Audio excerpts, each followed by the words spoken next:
Hello sir, welcome to the podcast channel talk to talks. So मैं आपसे कई दिनों से कांटेक्ट कर रहा था, तो टाइम नहीं वैसे मैच हो पा रहा था। तो बेसिकली ये आपका जो एनजीओ फाउंडेशन है, तो मैं आपसे 4-5 क्वेश्चंस पूछूंगा, तो आप उसके बारे में बताना और थोड़ा ओवरव्यू करके बताना। दिस इज़ ए पॉडकास्ट, तो thank you for your time and thank you very much कि आप अभी प्रेजेंट हो, क्योंकि आज के टाइम पे टाइम नहीं मिलता है लोगों से कनेक्ट करने का। ये सब जानकारी कहाँ से मिलेगा? तो ठीक है, मैं आपसे पूछता हूँ। मतलब आप मेरे को ये बताओ, ये एनजीओ का मतलब फुल नेम क्या है और इसका फाउंडेशन क्या है?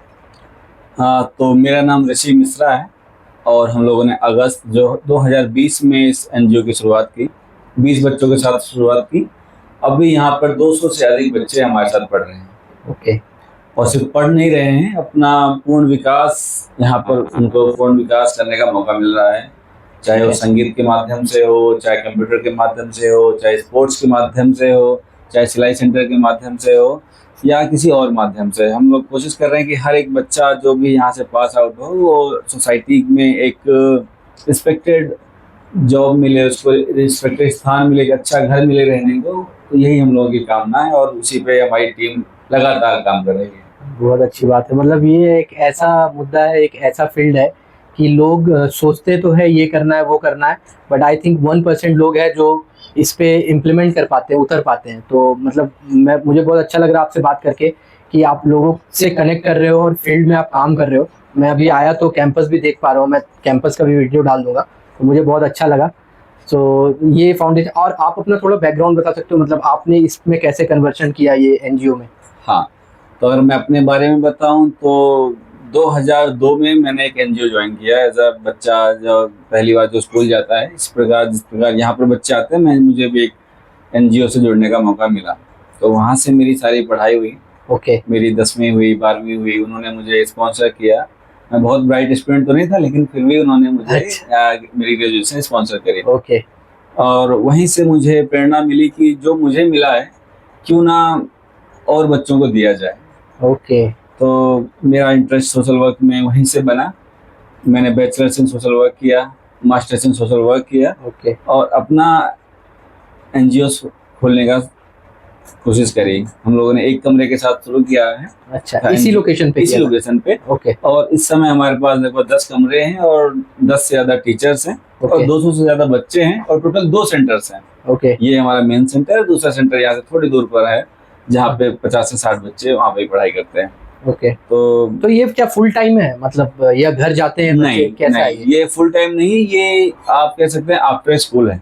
अच्छा। हम लोगों का मेन टारगेट है कि जो बच्चा स्कूल नहीं जाता, जो स्कूल से नहीं जुड़ा, बेसिकली माइग्रेंट्स के बच्चे, बिहार के, बंगाल के, यूपी के, अलग अलग क्षेत्रों के बच्चे जो पढ़ना चाहते हैं पर वो अपने माँ बाप की वजह से, जो यहाँ पे लेबर का काम करते हैं या डेली वेज वर्कर्स हैं, उनके बच्चे, उनको स्कूल का जाने का मौका नहीं मिल पाता। इसका कारण ये भी है कि उनकी एज ज्यादा होने के कारण स्कूल भी डिनाई कर देता है कि हम इसको इस क्लास में नहीं लेंगे क्योंकि उसको कुछ आता नहीं। ये एक रीजन है। हाँ, तो हम उन बच्चों को यहाँ पर लेते हैं जो स्कूल में जाते हैं और उनको पॉलिश करते हैं और 6 से 1 साल के भीतर उनको किसी, बेसिकली हम लोग गवर्नमेंट स्कूल में करते हैं। और कुछ बच्चों को जो लगता है कि बहुत ब्राइट है और उनके वहाँ से स्कूल की दूरी ज्यादा है, उनको हम लोग छोटे छोटे प्राइवेट स्कूल्स जो है वहाँ पर स्पॉन्सर करते हैं। और उसके बाद सेकेंड हाफ में वही बच्चे हमारे पास आकर पढ़ते हैं। जिसमें हम उनको कंप्यूटर की शिक्षा हुई, बेसिकली सारे सब्जेक्ट्स के टीचर्स हैं हमारे पास, तो सारे सब्जेक्ट्स की पढ़ाई होती है। बाकी और स्पोर्ट्स है यहाँ पर, बाकी सभी चीजें हैं जो उनको ओवरऑल डेवलपमेंट करने में काम करती हैं। ठीक है, तो ये एक मतलब किसी एज ग्रुप से ऐसा है क्या? एज ग्रुप हम लोगों ने 6 साल रखी है। स्टार्टिंग 6 साल रखी है कि बच्चे का अगर हम लोग 1 साल पढ़ाएं तो उसको फर्स्ट क्लास में हम लोग उनका एडमिशन करवा पाए। तो ये हमारा मेन सेंटर जो यहाँ क्लास, इसलिए फर्स्ट क्लास से है। और दूसरा सेंटर हमारा जो है वहाँ एज ग्रुप है 4 साल, मिनिमम एज ग्रुप 4 रखा है लोगों ने। जहाँ से दूसरा नर्सरी, जहाँ से नर्सरी से पढ़ाई करते हैं बच्चे, वहाँ से पढ़ के सरकारी स्कूल में हम लोग उनका एडमिशन करवाते हैं और कुछ बच्चों को हम लोग प्राइवेट भी स्पॉन्सर करते हैं। चलिए, बहुत अच्छी बात है। मैं अभी एंटर कर रहा था आपके ये कैंपस में, तो मैं काफी देख रहा था मशीन्स वगैरह रखे हुए हैं सिलाई के और भी। तो इसके बारे में कुछ बताओ आपकी, मतलब ये भी आप लोग प्रोफेशनली प्रोवाइड करते हैं ट्रेनिंग की कहीं पे भी, फिर आफ्टर सीखने के बाद आपके पास कहीं पे जॉब लग जाए या ऐसा कुछ? जब हम लोगों ने एनजीओ शुरू किया तो हम लोगों ने बच्चों पे काम करना शुरू किया। पर 1 साल बाद हमको थोड़ा महसूस हुआ कि इन बच्चों की जो माताएं हैं, बहनें हैं, जो बड़ी हो चुकी हैं, मतलब 15 साल से ऊपर हैं, 16 साल से ऊपर हैं, एज लिमिट पार हो और चुका है। हाँ, एज लिमिट अब वो खुद से पढ़ना नहीं चाहती। Okay. वो चाहती हैं कि उनको कुछ स्किल मिले जिससे वो आय का साधन बने उनका। तो उनके लिए हम लोगों ने अपना सिलाई सेंटर शुरुआत किया, एक प्रोफेशनल टीचर हायर किया फुल टाइम, जो यहाँ पर पढ़ाती हैं, और अभी लगभग 5 साल में हम लोगों ने 500 से अधिक महिलाओं को सिलाई ट्रेन करके उनको रोजगार देने का काम किया, ऑन द जॉब किया। और बेसिकली ये लोग अपना काम करना पसंद करते हैं। एक बार इनको स्किल मिल गई, टैलेंट मिल गया, उसके बाद ये अपने घरों में या अपने घरों के आसपास छोटी दुकान खोलकर वहां पर काम करना पसंद करते हैं, क्योंकि उनके बच्चे हैं, घर को संभालना है। तो पर इनमें बहुत सारी महिलाएं ऐसी भी हैं जो स्पोर्ट्स हाउसेस वगैरह में हमारे साथ कनेक्शन है, तो उन पे हम लोग इनको भेजते हैं, वहाँ पे अच्छी सैलरी इनको मिलती है और वो वहाँ पर भी काम। बहुत अच्छी बात है। मतलब इसमें मैंने एक डिफरेंशिएशन देखा है कि आप स्किल सेट्स पे भी ध्यान दे रहे हो। मतलब एनजीओ में बेसिकली क्या होता है, मेरे को तो उतना नॉलेज है नहीं, बट मैं जहाँ तक समझ पाता हूँ कि लोगों को मतलब शिक्षा दिया जाता है, क्लासेस के मतलब एडमिशन लेके पढ़ाई करवाया जाता है, या किसी भी, आप स्किल सेट्स पे भी काम कर रहे हो, राइट? आप मतलब स्किल सेट कर रहे हो और लोगों को इस मुकाम पे लेके जा रहे हो कि वो कहीं पे जॉब कर पाए। एक्चुअली हमें लगता है कि पढ़ाई के साथ साथ स्किल्स बहुत जरूरी है और ओवरऑल डेवलपमेंट बहुत जरूरी है, राइट? तो हर बच्चे को सिर्फ पढ़ाई ही नहीं, उनको स्किल के साथ जैसे कैसे बोलना है, पर्सनैलिटी डेवलपमेंट की क्लासेस यहाँ पे चलती हैं।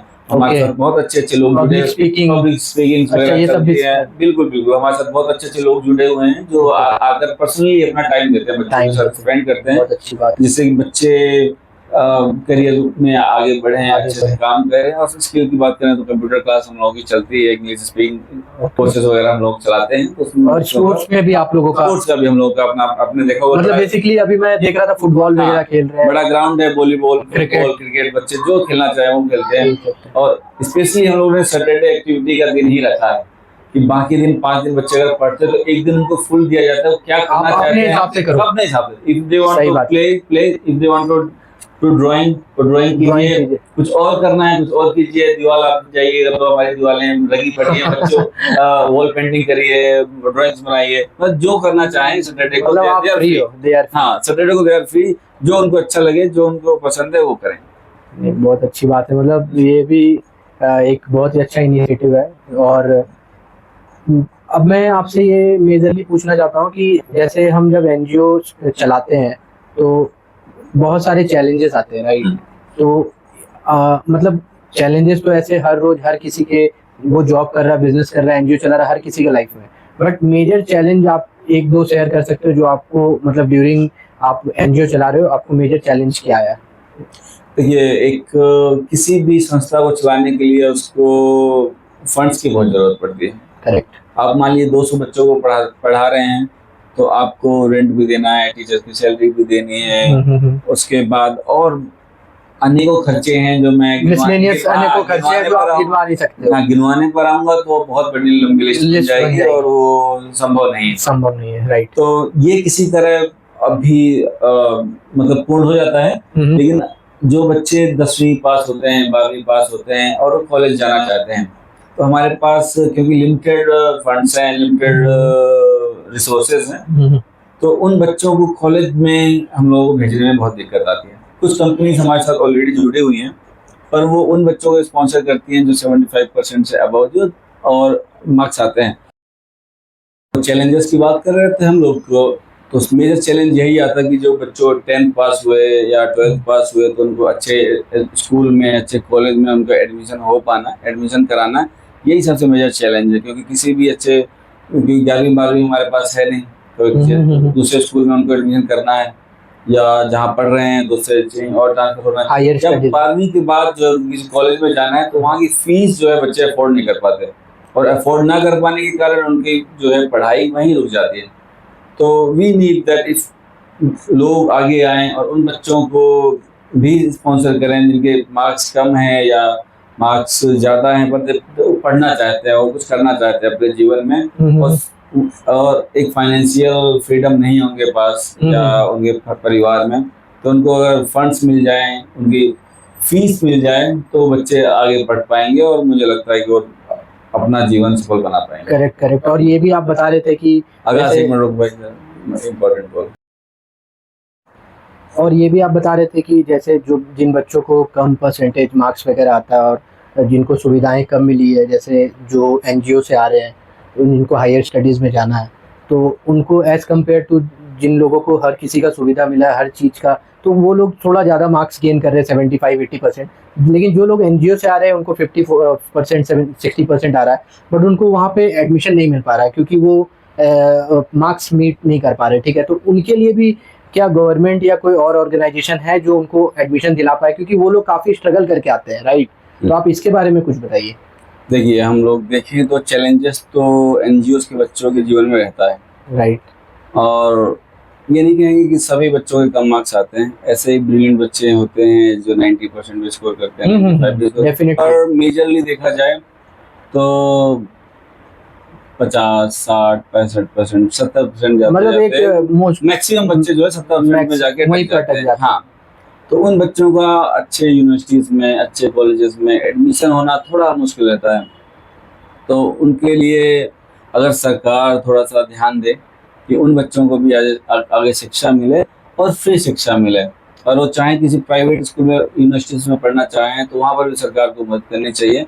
और एनजीओज को भी, जो बड़े एनजीओज हैं, इन बच्चों पर भी थोड़ा ध्यान देना चाहिए। हम लोग देखते हैं जो बड़े एनजीओज हैं, जो बड़े कॉर्पोरेट्स हैं जो एजुकेशन पे काम कर रहे हैं, तो वो एनजीओज के बच्चों को उठाते तो हैं, पर वो जिनके 80% से ऊपर मार्क्स हैं तो क्राइटेरिया रख देते हैं कि इफ दे स्पॉन्सर देन बच्चा 90% से ऊपर मार्क्स होना चाहिए, 80% से ऊपर होना चाहिए।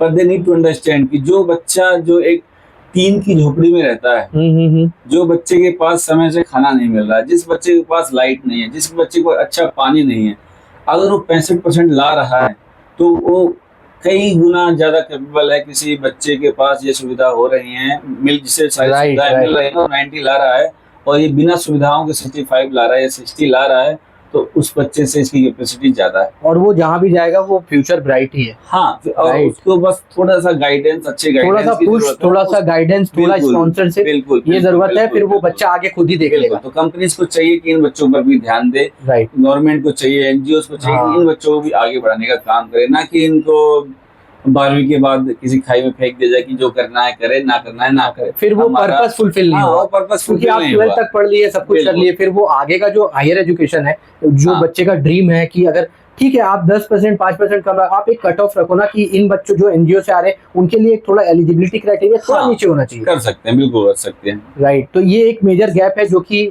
लोगों को थोड़ा एनालिसिस करना चाहिए और इसको फुलफिल करना चाहिए। मतलब जो भी बड़े कॉर्पोरेट्स है या गवर्नमेंट है, इस पे ध्यान देना चाहिए। हाँ, बिल्कुल। बहुत अच्छा बताया आपने। मतलब ये एक मेजर गैप है जो हर सोसाइटी में, हर जगह पे आप देखोगे जो ये होता है। ठीक है, आप ये बता दो आपके एनजीओ में आपका मेजर इम्पैक्ट क्या है? हाँ, तो मेजर इम्पैक्ट की बात करें तो अभी तक हम लोगों ने 1000 से ज्यादा बच्चों को शिक्षित कर दिया, जो बच्चे बिल्कुल जीरो से आए हैं, जिनको पास मतलब स्क्रैच से आए हैं, जिन्होंने कभी पेंसिल पकड़ी नहीं, पहली बार, ना उनका बैकग्राउंड, उनके माँ बाप भी कभी स्कूल गए नहीं, जो लेबर का काम करते हैं, डेली वेजेस का काम करते हैं, उनके बच्चे यहाँ पर आके आज इंग्लिश बोल रहे हैं, पढ़ रहे हैं, और किसी अच्छे स्कूल में जा रहे हैं, नहीं तो गवर्नमेंट स्कूल में जा रहे हैं, आफ्टर स्कूल में यहाँ आ रहे हैं, और अपने आप को किसी भी प्राइवेट संस्था के बच्चों के बराबर अपने आप को कैपेबल कर रहे हैं। क्योंकि हम लोग अलग अलग समय पर बच्चों का कंपटीशन वगैरह कराते रहते हैं, वहाँ हमारे बच्चे कहीं फर्स्ट आते हैं, सेकंड आते हैं, थर्ड आते हैं, तो जब they can compete with private organisation, मतलब दे आर कैपेबल एनफ, तो ये एक तो impact to compete with any of the private organisation. बस उनको एक क्या है कि एक प्लेटफॉर्म मिलना चाहिए। हाँ, और आप वो प्लेटफॉर्म प्रोवाइड कर रहे हो, आपके फाउंडेशन की तरफ से वो प्लेटफॉर्म मिल रहा है। और बात करें तो सिलाई सेंटर में हम लोगों ने पिछले 6 साल में लगभग 500 से अधिक महिलाओं को शिक्षित कर दिया है, स्किल्ड कर दिया है। आज जो अपने परिवार में एक आय का साधन बन चुकी हैं।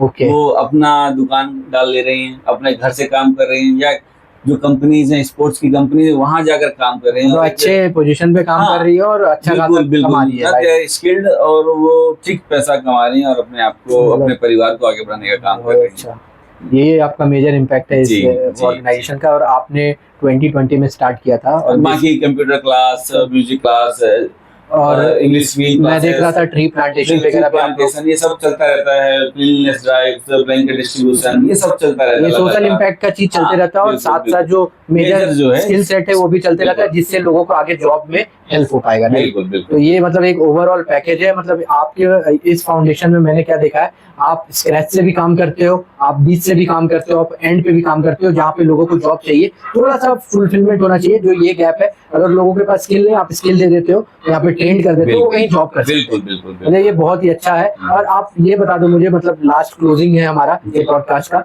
आपका ये 5 years डाउन द लाइन क्या विजन है इस फाउंडेशन का? हाँ, हम लोगों का विजन है कि हम लोग एक इंटरनेशनल लेवल का उदार फाउंडेशन, एक स्कूल बने जहाँ पे सभी जरूरतमंद बच्चों को फ्री में शिक्षा मिले, जहाँ पर रहने की सुविधा हो, खाने की सुविधा हो, और किसी भी तरह का बच्चे को संघर्ष ना करना पड़े। फुल टाइम रेसिडेंशियल कैंपस हो जहाँ पे बच्चों को सभी सुविधाएं मिले और बच्चे अपने आप को स्क्रैच से शुरू कर, जैसे हम लोगों ने कहा, वो एक मुकाम पाए बच्चे, मतलब हाई 12th तक पढ़ाई करें, फिर उसके बाद हायर स्टडीज पे जाए, वो कहीं पे सेटल डाउन हो जाए, तो आपको लगेगा कि हाँ ये हमारा जो पर्पस है फुलफिल हो गया। हाँ, आपने जो सर्व करना है, आपको आपका जो फाउंडेशन का जो मेन लीव है वो पूरा हो चुका है। और दूसरा हम लोग का है कि जैसे हम लोग स्किल डेवलपमेंट क्लासेस चलते हैं, इनको और बड़ा किया जाए। अभी हम लोग सैकड़ों में इम्पैक्ट पहुंचा रहे हैं, हम लोग हजारों में चाहते हैं, लाखों में चाहते हैं कि महिलाएं इम्पैक्ट हो, मल्टीप्लाई हो। हाँ, और